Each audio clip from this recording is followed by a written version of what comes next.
चलिए, तो welcome to the part 2। Part 1 में हम लोगों ने साइन रूल प्रूव करा था। अब हम साइन रूल को यूज़ कैसे कर सकते हैं। ठीक है, साइन रूल का सबसे बड़ा बेसिक यूसेज क्या है कि आपका जब भी क्या दे रखा हो कि आपने क्या पढ़ा था, A upon sine A is equals to B upon sine B is equals to C upon sine C होता था ये। अब ये प्रोपोर्शनल तो इक्वल्स टू लैम्डा मान लो। अब हालांकि मतलब पता है कि लैम्डा कितना होगा, lambda will be equals to 2r और it you can also write A B C by two delta, ये भी लिख सकते थे, लेकिन इतना बड़ा कौन लिखेगा, लैम्डा से काम चला लेते हैं। ठीक है, ज़रूरत पड़ेगी तो इनकी वैल्यू रख देंगे। तो ये रिजल्ट हमें क्या बताता है, that is equals to A is equals to lambda sine A, B is equals to lambda sine B और C equals to lambda sine C. ये स्टेप क्या कर रहा है, ये बड़ा क्रांतिकारी स्टेप, रेवोल्यूशनरी स्टेप है। क्यों? क्योंकि ये आपको एक विड्थ दे रहा है कि आप क्या कर सकते हैं कि you can change the sides in terms of trigonometric ratios among which we know lots of formula, lots of formula, और उसके बहुत सारे मैनिपुलेशन हमको आते हैं। तो मैनिपुलेट करना, सिंप्लीफाई करना हमें ट्रिग्नोमेट्री में ज़्यादा आसान रहेगा। ये ज्योमेट्री को ट्रिग्नोमेट्री में कन्वर्ट कर रहा है, समझ रहे हो? ठीक है, converting the geometry into trigonometry. तो ज्योमेट्री से हर चीज़ आसान है, ये ध्यान रखना। ठीक है, ज्योमेट्री से कोई ये सिंप्लीफाई कर रहा है।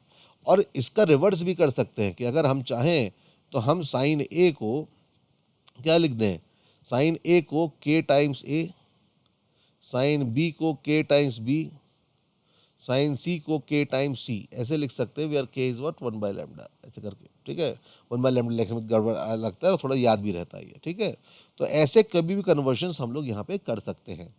हम ऐसे भी अब जब हम लोग अपनी क्लास में देखेंगे तो जो एग्जाम्पल्स करेंगे तो इस चीज़ का बहुत ज़्यादा यूज़ हम लोग करते हैं। ठीक है, जैसे फॉर एग्जांपल अगर मैं एक छोटा सा और भी एग्जांपल्स हम लोग क्लास में डिस्कशन में लेंगे। एक छोटा सा एग्जांपल, जैसे अगर मैं तुमसे बोलता हूँ कि A sine B minus C plus B sine of C minus A plus C time sine of A minus B, इसकी वैल्यू क्या होगी ये निकालना है। ठीक है ना, तो ये option number A, option number B, option number C, option number D. तो लेट्स से 0 1 2 और 3। अब देखो, सबसे पहली चीज़ तो अगर आप यहाँ पे देखोगे इस क्वेश्चन को अगर ऑब्जेक्टिवली करना तो बहुत आसानी से कर सकते हो। कैसे? अब ये लिखा हुआ है, सारे के ऑप्शंस कैसे हैं, कांस्टेंट है, कांस्टेंट, सिमेट्रिकल। देखो देख, जब भी आपको साइक्लिक ऑर्डर में या सिमेट्रिकल टाइप का एक्सप्रेशन मिले तो मोस्ट ऑफ द टाइम ये सिंप्लीफाई होकर कांस्टेंट वैल्यू देते हैं, वो मोस्टली जीरो होती है। मोस्टली ये नहीं बोला कि होगी, ठीक है, ध्यान रखना, नहीं तो जुबान पकड़ लो कि सर ने बोला था हमेशा जीरो होती है। हमेशा जीरो नहीं, मोस्टली जीरो होती है सिमेट्रिकल फिगर्स में। ठीक है, तो हम लोग इसको सिंप्लीफाई करना चाहे तो कैसे कर सकते हैं। एक तो तरीका ऐसा है कि भैया अगर ये हर ट्राइंगल के लिए यही सेम कांस्टेंट वैल्यू आनी है, ट्राइंगल इक्विलेटरल मान लो। अगर ट्राइंगल इक्विलेटर मान लो कि angle A equals to angle B equals to angle C, तो sine zero sine zero sine zero हो जाएगा, तो आंसर क्या आ जाएगा, जीरो। तो राइट आंसर तो ऑप्शन नंबर ए ऐसे ही आ जाता है। लेकिन सही तरीका क्या है, अगर हम इसे थ्योरेटिकली करना चाहते हैं तो ए की जगह हम लोग क्या लिख सकते हैं, as per the sine rule. ए की जगह हमने लिख दिया lambda sine A sine of B minus C plus lambda sine B sine of C minus A plus lambda sine C into sine of A minus B. ठीक है, ये जो होगा इसकी वैल्यू क्या होगी निकालना है। अब देखो, हमने पढ़ा था sine of A, sine of A को मैं क्या लिख सकता हूँ, sine of B plus C लिख सकता हूँ। साइन, ठीक है, तो ये sine of B minus C हो जाएगा। ठीक है, लैम्डा सब जगह से कॉमन आ गया और बाकी टर्म्स भी इसी तरह के हैं तो सिग्मा लगा देता हूँ। ठीक है, इसका मतलब क्या है कि सिमिलर, बस ए की जगह अब सिग्मा में अगर एक्सटेंड करना है तो हम ए की जगह बी का भी थोड़ा और एक्सप्लेन कर दूंगा। तो मतलब ये जो एक्सप्रेशन लिखा हुआ है उसे हमने सिग्मा के फॉर्म में लिख दिया। ठीक है, क्योंकि सब टर्म एक ही तरह कैलकुलेशन एक जैसी चल रही है। तो बताओ, sine of A plus B into sine of A minus B का फॉर्मूला क्या होता है, that is sine square B minus sine square C. ठीक है, तो पहला वाला टर्म जो है वो sine square B minus sine square C बना, तो बताओ अगला वाला क्या बनेगा, अगला वाला बनेगा साइन स्क्वायर सी माइनस साइन स्क्वायर ए।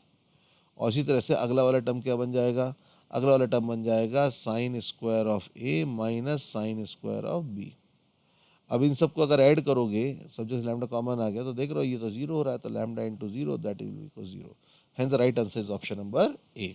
ठीक है, तो अच्छा ध्यान देना कि यहाँ पे कभी भी अगर आपको ऐसा मिले सिग्मा ए, तो सिग्मा ए का मतलब क्या होगा, for a triangle A plus B plus C. अगर मैंने बोला सिग्मा कैपिटल ए तो इसका मतलब है angle A plus angle B plus angle C, ठीक है। अगर मैंने बोला सिग्मा ए बी तो इसका मतलब क्या होगा, इसका मतलब है ए बी। अगला टर्म लिखने के लिए क्या करना है, सर्कुलर रोटेशन करना। कैसे, ए की जगह बी, बी की जगह सी, सी की जगह ए। क्या करेंगे, ए की जगह बी, बी की जगह सी, सी की जगह ए, ठीक है। इस तरह से हम लोग इसको करेंगे। तो ए बी, तो ए की जगह बी, बी की जगह सी। फिर अगले टर्म के लिए फिर से वही, ए की जगह बी, बी की जगह सी, सी की जगह ए। ये एक्सप्रेशन, तो 3 टर्म्स बनेंगे। ट्राइंगल में जो सिग्मा होगा उसका मतलब ऐसे 3 टर्म्स होंगे, ठीक है। अगर मैंने आपसे बोला कि सिग्मा साइन ए, तो सिग्मा साइन ए का मतलब क्या, इन इन दिस चैप्टर, ठीक है, ध्यान रखना, बाकी जनरल नहीं। That will equals to sine A plus sine B plus sine C, ठीक है। अच्छा, और जब ये ए बी सी होता है, ठीक है, ए बी सी है, तो ए बी सी को हम लोग ऐसे प्रोडक्ट ऑफ ए बी लिख सकते हैं, यहाँ पे अगर लिखना चाहो तो, ठीक है। ऐसे भी लिखा जाता है, कुछ कई जगह अगर मिलेगा तो कंफ्यूज मत होइएगा कि क्या क्या चीज़ है, क्या बात हो रही है, ठीक है, उस पर कंफ्यूज मत होइएगा। चलिए, ठीक है, समझ में आया सबको यहाँ तक? ओके।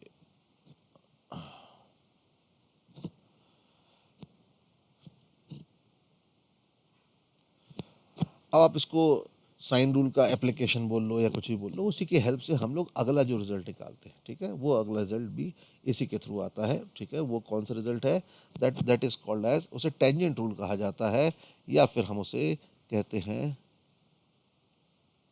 नेपियर्स एनालॉजी, ठीक है। तो नेपियर्स एनालॉजी का स्टेटमेंट क्या है, आइए हम उसको देखते हैं, ठीक है। चलिए, तो ये बात आते हैं अब नेपियर्स एनालॉजी। तो नेपियर्स एनालॉजी का statement for a given triangle A B C, ठीक है। अगर कोई ट्राइंगल दे रखा है कि in triangle A B C with regular notations, ये चीज़ हमेशा ट्रू रहेगी। अब इसको prove, basically this is an application of sine rule only, ठीक है। कैसे साइन रूल का एप्लीकेशन है, देखिए कि यहाँ पे हमारा कहाँ से स्टार्ट करते हैं, देखिए बड़ा एक्सप्रेशन से R H S to L H S आते हैं, ठीक है ना। तो अगर मैं आर एच एस की बात करूँ, ठीक है, या फिर सिंपल एक काम करता हूँ, मैं बात करता हूँ ए minus B upon A plus B, ठीक है। तो ये देखो, ये वाला साइड वाला पार्ट है, ठीक है, उसके बाद का पूरा पार्ट क्या है, ट्रिग्नोमेट्रिक पार्ट है। तो ये अपने आप में हमारे लिए हिंट है कि हम क्या करें, साइड को ट्रिग्नोमेट्री में चेंज करें। तो कैसे चेंज करेंगे, देखो ये हो जाएगा using sine rule, lambda sine A minus lambda sine B upon lambda sine A plus lambda sine B हो जाएगा। तो ये लैम्डा लैम्डा हर जगह से कैंसिल हो गया, तो क्या बचा, तो that will be equals to sine A plus sine B, sine A minus sine B होगा।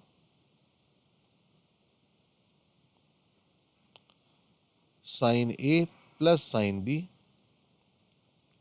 यहाँ पे याद है आपको सम टू प्रोडक्ट वाले फॉर्मूले, सम टू प्रोडक्ट वाले फॉर्मूले अगर हम लोग करते हैं तो बताओ क्या लिखेंगे यहाँ पे, सम टू प्रोडक्ट वाले फॉर्मूले अगर लिखेंगे तो ये हो जाएगा आपका 2 cos of A plus B by 2 sine of A minus B by 2 whole divide by, ये हो जाएगा 2 sine of A plus B by 2 और cos of A minus B by 2। तो this will be equals to what, तो 2 तो cancel हो गया, देख रहे हो क्या हो जाएगा, cot of A plus B by 2 into tan of A minus B by 2 हो जाएगा। और मैं चैप्टर के शुरू में पढ़ा था ना, cot of A plus B by 2 को क्या लिख सकते हैं, that can be written as tan C by 2, ठीक है। That is into tan of A minus B by 2। तो क्या रिजल्ट आया हमारे पास, यहाँ से देखें अगर रिजल्ट, तो रिजल्ट जो आ रहा है वो अभी हमने क्या करा, A minus B upon A plus B, A minus B upon A plus B comes out to be tan C by 2 into tan of A minus B by 2। तो टेन सी बाई 2 को उधर का divide कर देता हूँ, तो इससे मेरे पास tan of A minus B by 2 that will be equals to A minus B upon A plus B, tan को उधर ले जाएंगे तो क्या बन जाएगा, कॉट ऑफ सी बाई 2। ये नेपियर्स लॉ की। अब आपको ध्यान आना चाहिए ये कब यूज़ होगा, जब आपको A:B का रेशियो दे रखा हो, या ये A-B/A+B कंपोनेंट डिविडेंड वाला फॉर्म दिख रहा हो। तो जब भी आपको इस तरह की कोई चीज़ दिखे तो आप इसको वहाँ पे यूटिलाइज कर सकते हो। दो एंगल्स का डिफरेंस दे रखा है, तीसरा एंगल दे रखा है, साइड्स का रेशियो दे रखा है, ये सब चीज़ें यहाँ पे इसकी तरफ हिंट करती हैं। क्लासरूम थ्योरी में जब हम लोग और क्वेश्चंस करेंगे तब इसके बारे में हम लोग और बात कर पाएंगे, ठीक है। तभी ये रिजल्ट आपको ध्यान रखना है। ये मैंने आपको सिर्फ पहला स्टेटमेंट प्रूव करके दिखाया, सिमिलरली दूसरे स्टेटमेंट भी आप प्रूव कर सकते हो, ठीक है। समझ में आया सबको यहाँ तक? Okay okay, now comes the cosine rule, ठीक है। कोसाइन रूल क्या कहता है? Cosine rule basically it helps you to find the angle of a triangle if you know the three sides. तीन साइड्स का एंगल से रिलेशन क्या है, ठीक है। तीन साइड्स पता तो आप एंगल कैसे निकालोगे, या आपको दो साइड और एक एंगल पता तो तीसरी साइड कैसे निकालोगे। इस चीज़ के लिए इसका ज़्यादा यूज़ करा जाता है। इनफैक्ट इस तरह का आपने फॉर्मूला, जब आप लोगों ने फिजिक्स में वेक्टर्स वगैरह पढ़ा होगा, तो वेक्टर एडिशन समेशन का फॉर्मूला लाभ काफ़ी कुछ इसी तरह का, इनफैक्ट वो आता इसी से है, ठीक है। तो cosine rule state that cos of A will be equals to sum of the squares of the two adjacent side. तो ए के साइड वाले एंगल कौन से एडजेसेंट साइड्स होते हैं एंगल ए के? बी और सी। तो बी और सी के स्क्वायर्स का सम माइनस अपोजिट वाले साइड का square whole divide by twice of product of B and C. दिख रहा है ऊपर ये आपको, ठीक है। ऊपर की तरफ आप लोग को दिख रहा होगा यहाँ पे cos of A is nothing but it is cos of B square plus C square minus A square, ठीक है। दिख रहा है ये यहाँ पे।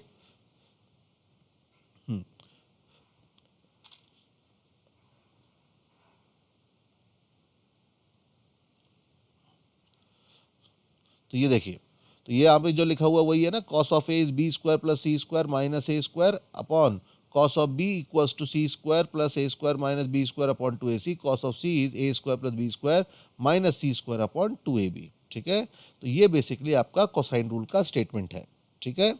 कैसे आता है ये देखते हैं। Okay, now let's see. देखिए, जो हमने रूल बोला था उसके लिए हमने ट्राइंगल ए बी से लिया, वही तो सिंपल नोटेशंस हैं। ए से हमने परपेंड ड्रॉप करा डी, ठीक है।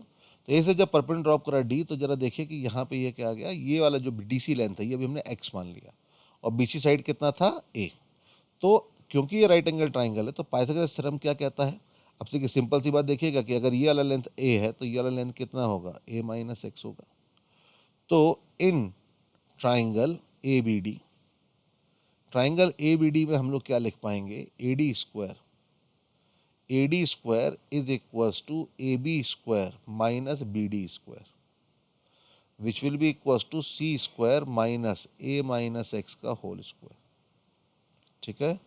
और इन ट्राइंगल ए डी सी हम क्या कर पाएंगे? देखो अगेन, देखो यहाँ पे A D square will be equals to A C square minus D C square, which will become B square minus X square, ये बन जाएगा। अब देखिए दोनों जगह से ए डी स्क्वायर की वैल्यू क्या आ रही है?